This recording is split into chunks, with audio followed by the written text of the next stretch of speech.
Jesse.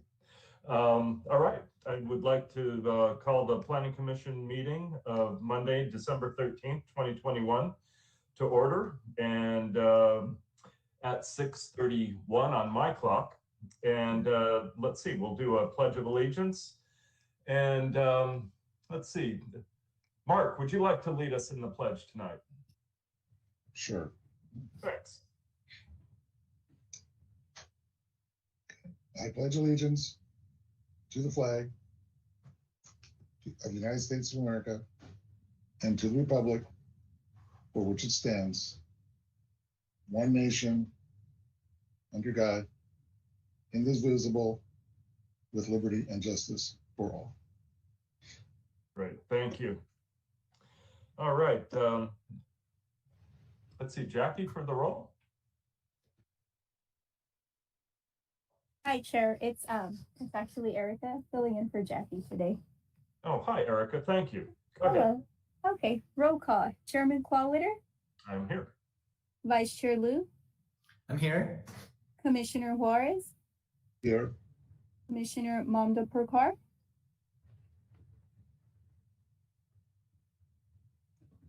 You're muted.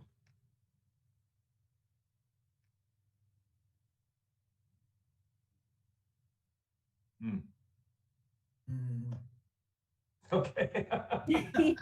We're not getting any sound, but we've got a thumbs up. And Commissioner Schwartz is excused. Yes, he is excused for tonight. Okay, thank you, Erica. Okay, tonight's meeting is live streamed on cable channel 3 and our online platforms for the city of San Gabriel. Please email all public comments to pc-publiccomment@sgch.org, and no spaces, no later than the time the item is considered by the Planning Commission tonight. Comments received after items have been considered will not be read into the record. Okay, comments will be read by Erica Ortiz, and we do want to put a time limit of 30 minutes each on them. Okay, and then, okay, public comment. Now's the time that's set aside for members of the public to address the commission on items of interest that are not on the agenda for tonight, but are within the subject matter jurisdiction of the Planning Commission. Pursuant to the Brown Act, the Planning Commission cannot answer any questions or take any action until such time as the matter may appear as an item on a future agenda. But we don't want to discourage any comments. So Erica, do we have any comments from the public for tonight? No, Chair, no public comment for this item. Okay, thank you. Moving right along, we've got the consent calendar, which I believe has one item tonight, and that is the approval of the minutes from our past meeting on October 11th, 2021. Has everybody had a chance to review the minutes, and do we have a motion? I'll make a motion to approve the meeting minutes for October 11th, 2021. Okay, second? I'll second. Okay, vote. Roll call vote. Chairman Qualiter. Yes. Commissioner Juarez. Yes. Commissioner Mamda Purkar. Thumbs up. We got a thumbs up. Thumbs up. And Vice Chair Liu. Yes. Motion passed. Vote is 4-0. Okay, thank you very much, Erica. Okay, we're going to turn it over to our planning manager, Samantha Tuasart, and she's going to give us directions for the public hearing. Yes, thank you, Chairman. Good evening. Thank you for participating and tuning into tonight's Planning Commission meeting. My name is Samantha Tuasart, Planning Manager with the Community Development Department. There is one public hearing item to be considered by the Planning Commission tonight. Copies of the agenda and the staff report for tonight's hearing are available on the city's website at www.sangabrielcity.com. If you wish to comment on the item, please email the public comments to pc-publiccomment@sgch.org no later than the time the item is considered by the Planning Commission tonight. Comments received after the item has been considered will not be read into the record. For the item tonight, staff will provide a summary of the staff report, followed by clarifying questions from the Planning Commission. Then the public hearing will be open and the recording secretary will begin reading aloud the public comments that have been received during the hearing. Each comment will be read for up to 3 minutes. Prior to the close of the hearing, the commission may ask additional questions of staff. However, once the public hearing is closed, the opportunity for public comments has ended. Once the public hearing portion is closed, the item will move into commission deliberation. Chairman, at this time, staff is ready to present agenda item 3A. Okay, very good. Our first agenda item is a citywide, it's a zone text amendment. Everything okay? Okay, it's a zone text amendment to update the San Gabriel Municipal Code relating to the new state law that would allow R1 zone properties to be subdivided into 2 lots and the development of 2 urban dwelling units, better known as ZTA 21-003. As I said, this is a zone text amendment and the applicant is the city of San Gabriel.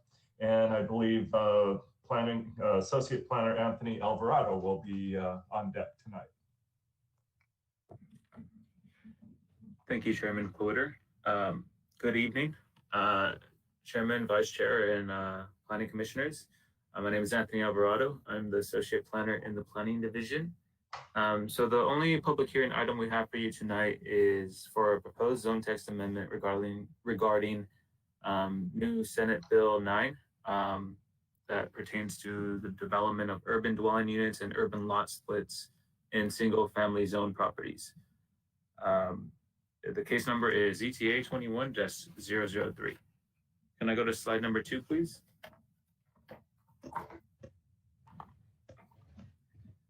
On September 16, 2021, Governor Newsom signed multiple bills, including Senate Bill 8, Senate Bill 9, and Senate Bill 10, as an effort to try to address the housing crisis here in the state of California.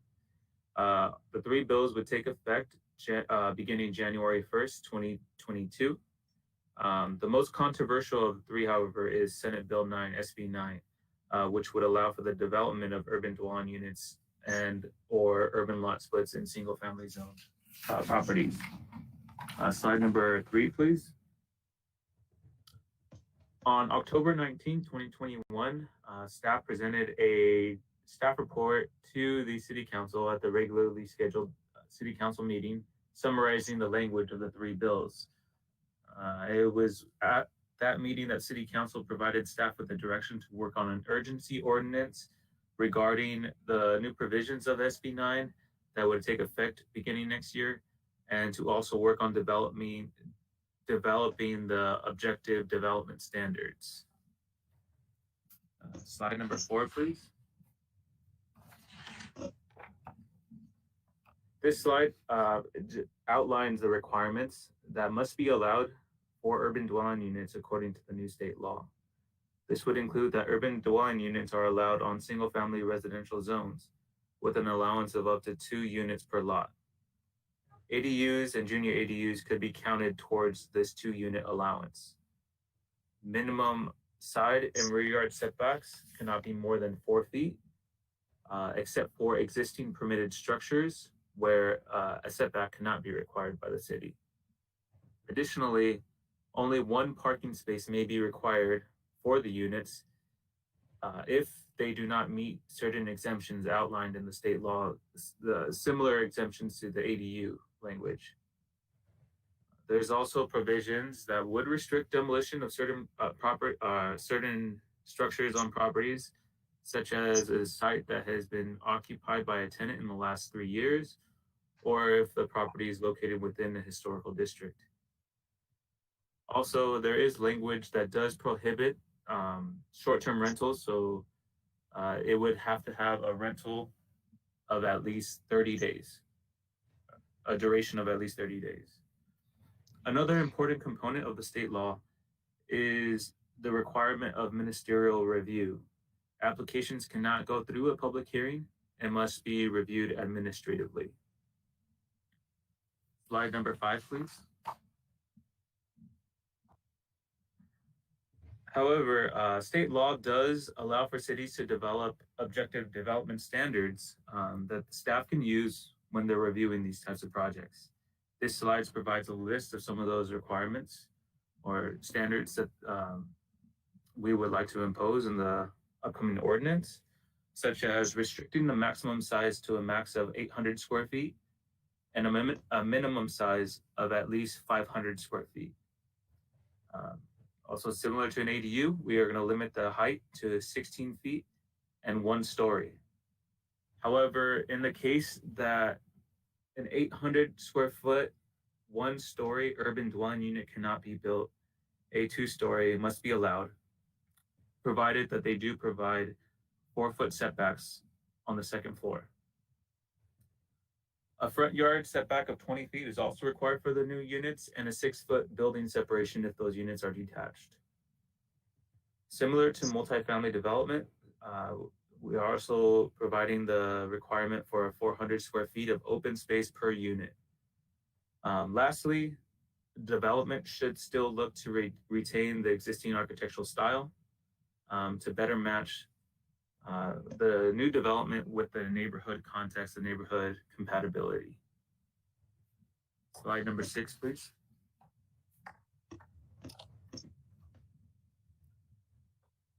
The last component of SB 9 is the allowance of urban lot splits. This would allow a single-family zone parcel to be subdivided into 2 separate parcels. A lot of the provisions are similar to the provisions mentioned in the urban dwelling unit slide. However, there are some restrictions that are more specific, more geared towards the urban lot splits, such as minimum parcel size of 1,200 square feet. When you subdivide a parcel into 2 parcels, one of the parcels has to be at least 40% the size of the original parcel. We can no longer require dedications or offsite improvements for these type of projects, and it will require an owner affidavit to be signed. Staff has also added language to the proposed ordinance that would prevent flag lots and would require easements to allow access for both of these properties. Lastly, similar to urban dwelling units, these applications must be reviewed ministerially and cannot come to the Planning Commission for review and approval of any tentative maps. The maps would be reviewed by the planning staff and routed to the necessary departments for review and comment, such as Public Works. Slide number 7, please. The proposed amendments would be exempt from California Environmental Quality Act, or CEQA. Senate Bill 9 does state that an ordinance adopted to implement this incorporation of SB 9 shall not be considered as a project under Division 13, commencing with Section 21000 of the Public Resources Code. Slide number 8, please. Noticing for this proposed zone text amendment was done in the following ways, including a notice in the San Gabriel Sun on December 2nd, 2021, as well as having tonight's meeting agenda posted at the City Hall, Post Office, Library, and on our city's website. Slide number 9, please. And it is with that staff recommends that the Planning Commission adopt a resolution of the Planning Commission of the City of San Gabriel, California, recommending approval of the proposed zone text amendment DTA 21-003 to the City Council should amend Chapter 153 Zoning Code of the San Gabriel Municipal Code in response to Senate Bill 9 Atkins regarding urban dwelling units and urban lot splits in single-family residential zones. The city council may adopt this as an urgency ordinance, regular ordinance, or as both. This would conclude staff's presentation on this item. Staff is available for any questions that the commission might have. Thank you. Great, thanks, Anthony. Commissioners, do you have any questions before we open this up for public comment? Anybody? Okay. Erica, do we have any correspondence or emails or anything from the public that we want to hear? No, Chair, no public comments. Okay. Very good. Okay, so let's we'll close the public hearing and open this up for commissioner discussion. Jingbo, you want to get us kicked off here? Well, yes, it's brutal. This doesn't leave any room for us to even make any comments. I just feel it was a one standard applied to all. Just disregard the size, the densities, and the character of the city. So that's a very, very unfortunate. But well, I don't know what else to say. You know, that's I do support the density increase to lower the real estate housing price, but this one standard applied to all with minimum standards is really, really, yeah, and also the threshold is very, very low. So it's I can even picturing of that, what its impact to a smaller city like us. Well, it's all I can say. Thanks, Jingbo. Mark, would you like to weigh in? Well, I feel similarly. You know, we might as well bring the Senate down and have them sit with us, and because they just usurped what half of our authority, or what we had. Centralization of governing continues. So you know, for certain, I guess. Well, it won't even come to us. I mean, I guess that's bottom line. It's not that we don't have no say. Half of the stuff we won't even know about. We'll find out when the lumber trucks roll up. You know, so it's quite upsetting. Once I looked at it a little more and just said, well, okay, what can we do? I'm glad that staff and so forth has come up with some things that we can at least, you know, if we can't do that, meaning we can't have any say about these things, what can we do? So I'm glad we have these proposals for, you know, standards we can impose.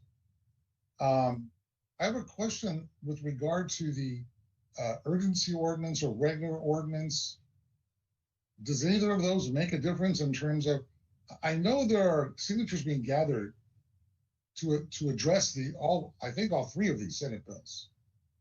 And should those be successful, which I know is a long shot and so forth. But in this state, I mean, we've had crazier initiatives pass. Is there any difference in what we do enact in terms of an emergency ordinance or regular ordinance and so forth? Does it when it comes to this issue, do we even matter? This is what I'm trying to ask.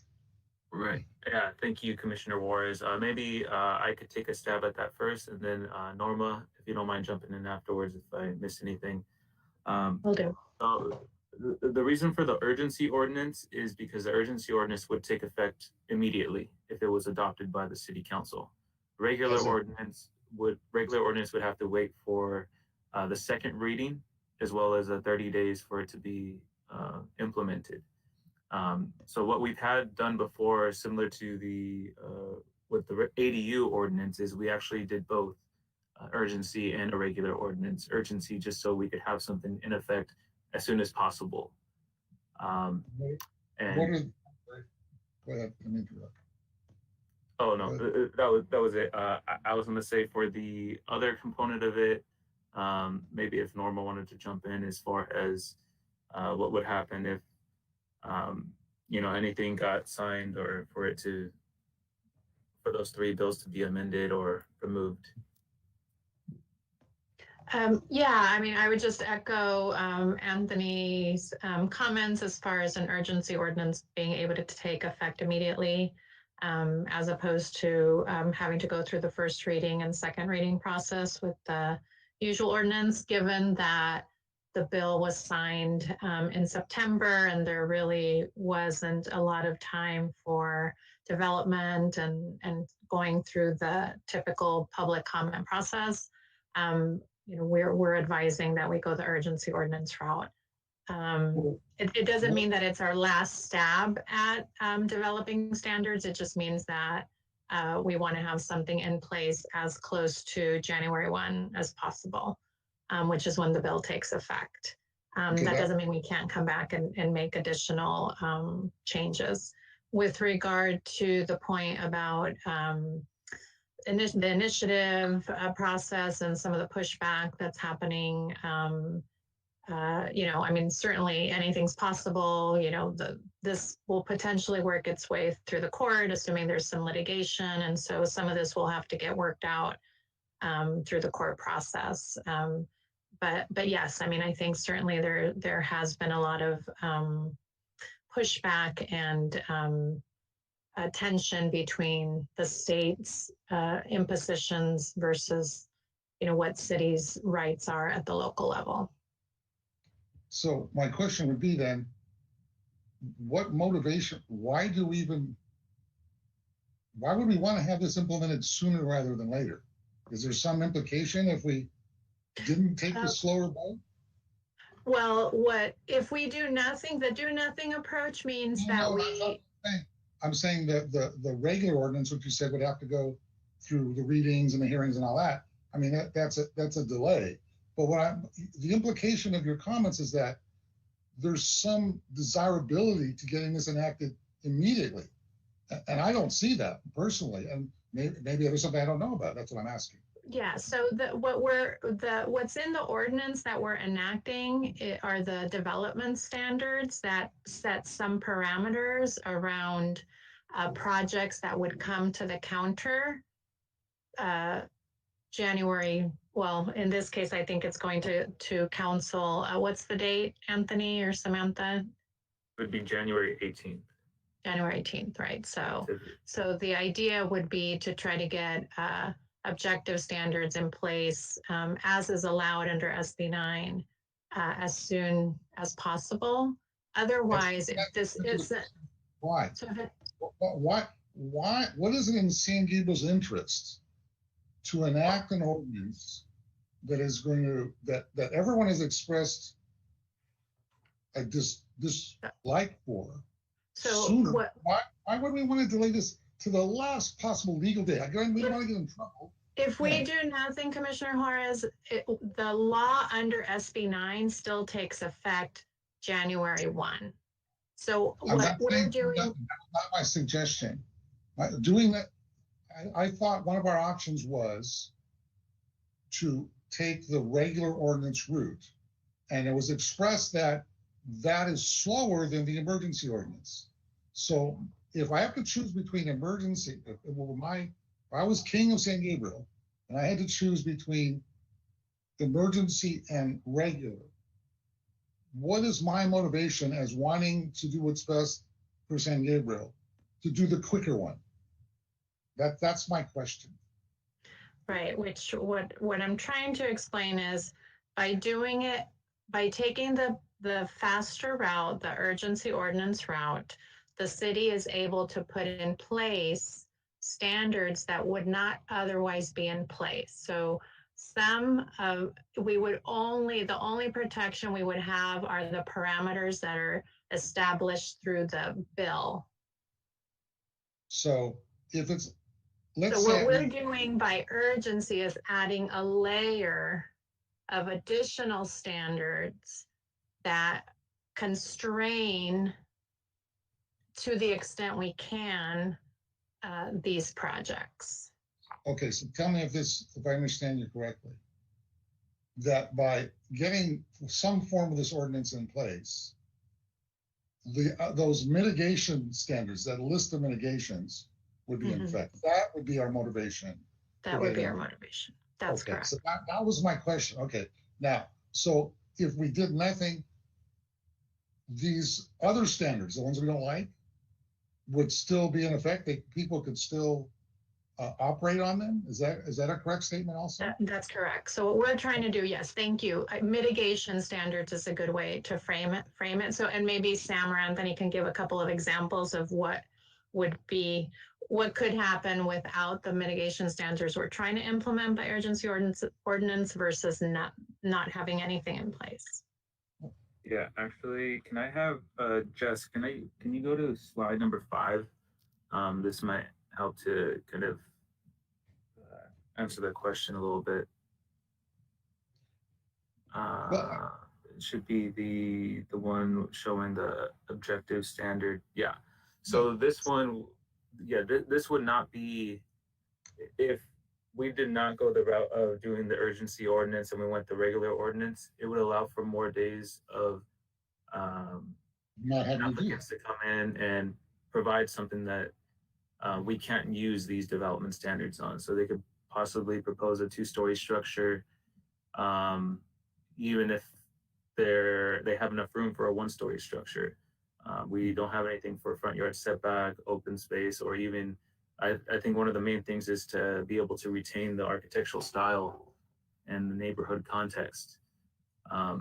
So I think that's one of the main driving forces of going the urgency route. And we could do the regular as well as a combination, like I was saying, similar to the ADU, just so we have that take effect immediately. No, okay, you answered my question. Thank you. Yeah, I wasn't suggesting that we don't do this. I was trying to understand the differences in our choices. So that's all. And thank you. Okay. You're welcome. Thank you. Okay, Anand, do you have any comments? I'm in the same boat with my fellow commissioners. We're left with situations that are being dictated by, external forces, and we're just left to mitigate it to the best of our abilities. I actually appreciate the retention of architectural style and standards. That would help at least keep the characteristics of San Gabriel. I guess I had 2 follow-up items that were mentioned in the staff reports that was sent to council about a month ago. So where do we stand on the letter from the League of California Cities? Do we have any update?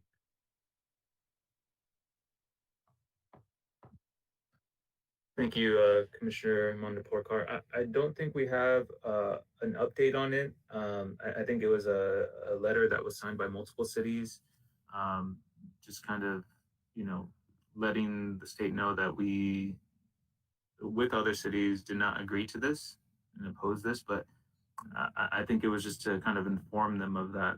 I don't know if Sam, you wanted to jump in on that, if there's any updates that you know of, but that's as far as I know.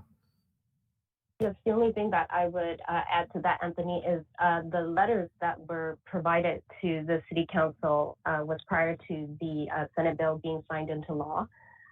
So a question was asked of staff at the time whether or not the city made any efforts to express its opposition to the bill prior to it being signed into law. And yes, the city sent its own separate letter as well as signed on to the League of Cities letter. So that was to show that the city from the start, the proposal of the bill did not agree with the bill. But since the signing of the bill, staff does not have any additional updates. And if I can just add to that real quick, that letter of opposition is part of the legislative record. It lists, who's in favor and who's opposed, and it becomes part of the legislative record. All right, thank you. I guess my second follow-up question will be, I know we have a historical ordinance, and I know the historical houses that are houses or lots that are dedicated as historical are exempt from these rules and regulations. Is that correct? And if go ahead, Anthony. Yeah, sorry, Commissioner Armando Coker. I don't know if I cut you off right there, but that is correct. If the property is located within a historical district or historically designated on a local register, state register, or national register, it would be that would mean that they would not be allowed to move forward with this type of proposal. We don't have. I know right now, currently, we are working on that. On the fact that we are working on a RFP to find a consultant to work on a survey of the properties within San Gabriel that, can be put on a survey to see what is potentially historical. Maybe this is something that, sorry, if Sam can jump in on to put her input on this, but it's not, we don't currently have a lot of designated historical properties. It is something that we are working on, and once they do get historically designated, they would not be allowed to move forward with this type of proposal. Yeah, that was actually going to be my follow-up question. Do we have any register or any designation, knowledge of any properties or such? And thank you for providing that information. Thank you to staff, for taking the time to try to get to know what these SB 8, 9, 10, those are, and trying to work with them and try to, maintain, San Gabriel's desired look and, our housing and maintaining the housing needs. All right. Thank you. Thanks, Anand. Okay, I agree with my fellow commissioners here. This is just a load that was dumped on the cities. My one concern is that I don't really see where this alleviates the problem of affordable housing. My experience in San Gabriel is you take $1 million lot and you split it and you've got $2 million lots. That's just the way it is. So I don't really see that. I am intrigued by this historical designation, though. I mean, here we're sitting in the city of San Gabriel, which is the, if you get right down to it, it's the birthplace of Southern California. Just from a historical standpoint. Are we looking at individual properties that would need to have a historical designation, or can we take a neighborhood? That would be my first question. Anthony, Sam, I don't know who could help me with that. Yes, thank you, Chairman and members of the Planning Commission. So currently the City of San Gabriel does not have a historic district or overlay. This past year, the city worked on creating a historic context statement, which helped to define themes within the city. The next step, as mentioned by Anthony, will be an RFP, a request for a proposal to conduct a survey. The City Council has allocated some funding to work on that survey. It may be for a portion of the city or for the entire city, that is yet to be defined. But currently within the city's historic preservation ordinance, there is a process that is written in place where property owners can initiate an application for designation. And there is a minimum requirement that at least 51% of signatures be obtained. It is something that the property owners have to be in agreement with and acknowledge. It's an application that has to go before the city's Historic Preservation Commission. So there is something already written and in place in the city's code if property owners decide that they want to go through the process, designate their property, and property owners can either get together and define their own boundaries. So currently there aren't specifics on how many properties, again, as long as a minimum of 51% of the signatures of the property owners who are interested are obtained to start the process. Okay, thanks. The other thing that bothers me, and this is just from personal experiences, we kind of went through this with massage parlors a while back. San Gabriel had the jurisdiction over the standards and the approval process for bringing these businesses into the city. And then that was usurped, that was taken away from us by the state of California. And I'm sorry, what a disaster that was.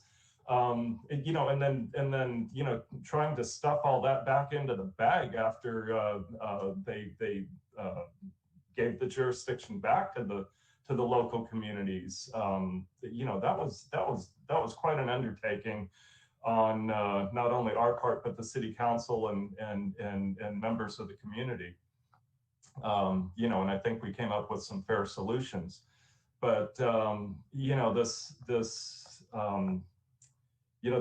is a value. I'll get off my soapbox, but there is a value to local government, and it sure would be nice if we would be able to be allowed, to manage our city, the way we have been able to in the past, and that I just find this very frustrating. Okay, so we've got the objective standards, and those are going to be enforceable. Is that correct, or is this wishful thinking? Thank you, Chairman Collider. If this is, if the Planning Commission chooses to recommend it to approval to the City Council and the City Council adopts the urgency ordinance, this would be our ordinance that we as staff would use for these projects. So yes, they would be in play. They would be okay. Good code. I'm hoping it's just a start. I would also strongly recommend that we look into some of these historical designations.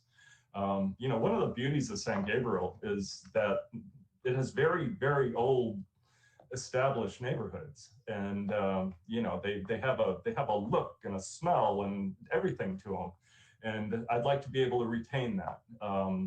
So if we can pursue that angle, I think that would be beneficial to all of us. Okay, Can I add something to it? Go ahead, Bingbo. Yeah, I just regarding the historic architectures and the potential the historic district. I know we're in the process of to identify the buildings to be listed and to be we can designate it. But can we just add to the standard as the objective standard as historic buildings and potential or current or potential historic building or a historic district overlay zone, and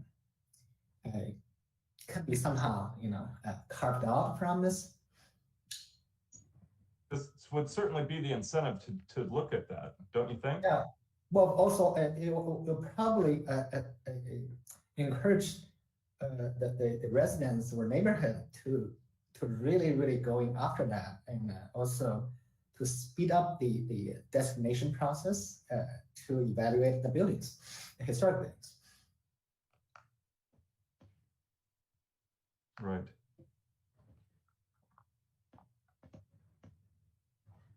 Okay. I'm not sure there's anything more that we can do here other than to put forth a motion and to adopt a resolution of the Planning Commission of the City of San Gabriel recommending that the City Council of the City of San Gabriel adopt an ordinance amending Title 15, Chapter 153, Zoning Code, establishing regulations regarding urban dwelling units and urban lot splits in single-family residential zones in conformance with Senate Bill number 9. Do we have a second?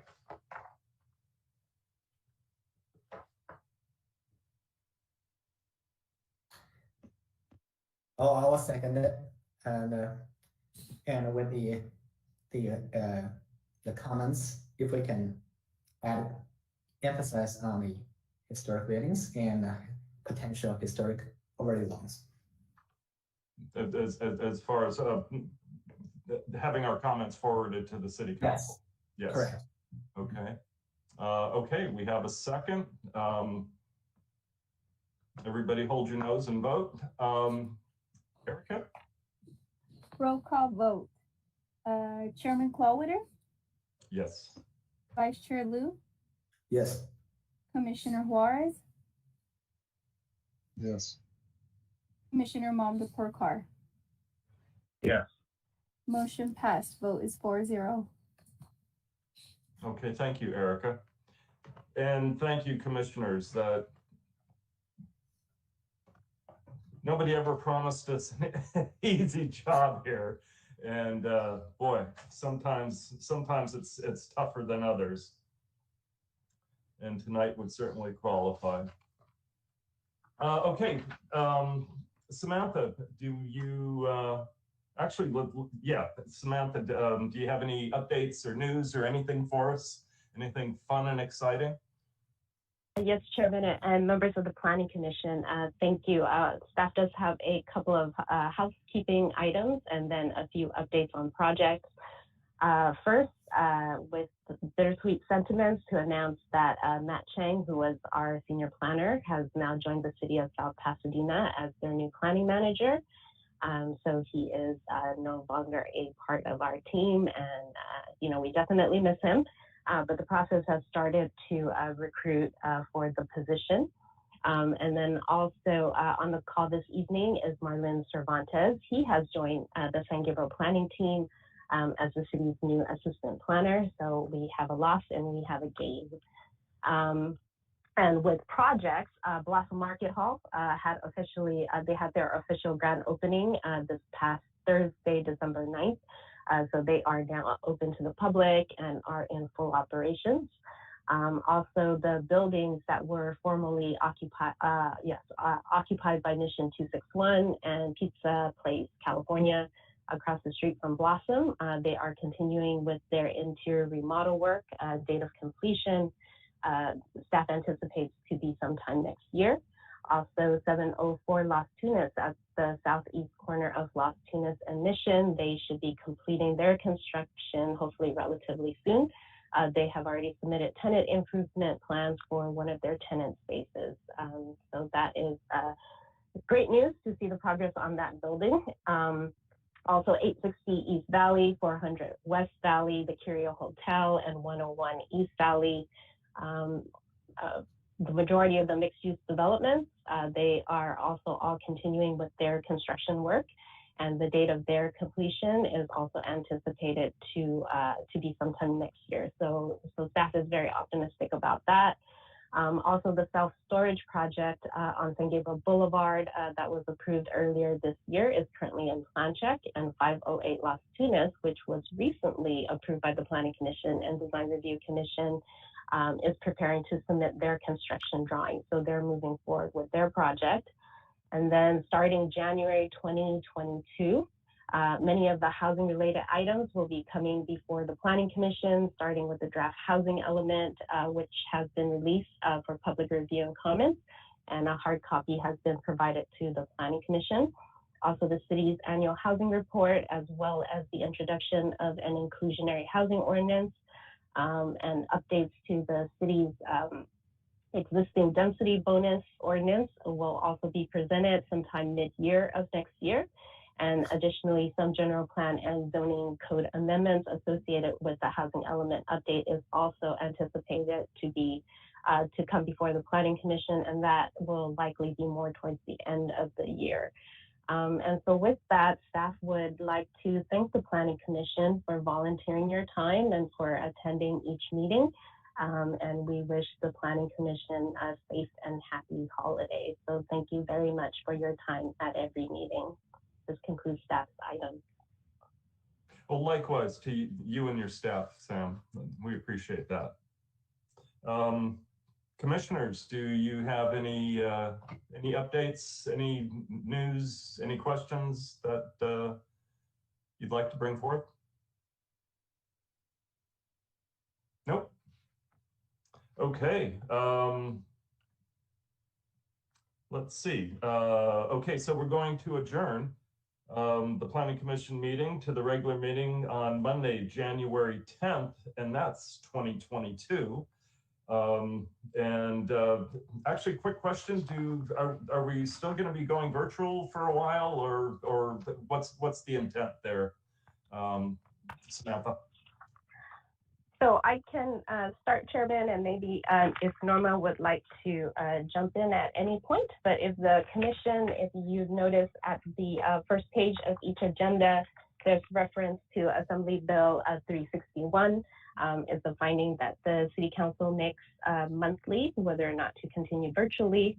And so to staff knowledge, for the remainder of December, meetings are virtual. But staff does not have an update for January or the upcoming months. So I don't know if Norma has anything to add to that. Yeah, just that, yes, under AB 361, to the extent City Council invokes it, it has to be, the findings have to be made every 30 days to continue with teleconferencing under the modified rules. Once the City Council determines that the need for the teleconferencing is no longer necessary, then they're the policy makers for the city. So whatever policy they set would apply to all of the legislative bodies in the city that are subject to the Brown Act. So it's really going to be a month-to-month basis is the short answer. Okay, that's fine. Just that's good to know. Thank you very much. Okay, we stand adjourned at 7:18 on December 13th. Thank you all very much. Have a very happy holidays and Merry Christmas, and I hope everybody gets a little bit of time off and can enjoy yourself. So, thank you very much. Happy Thank you, holiday. Chair. Happy holidays.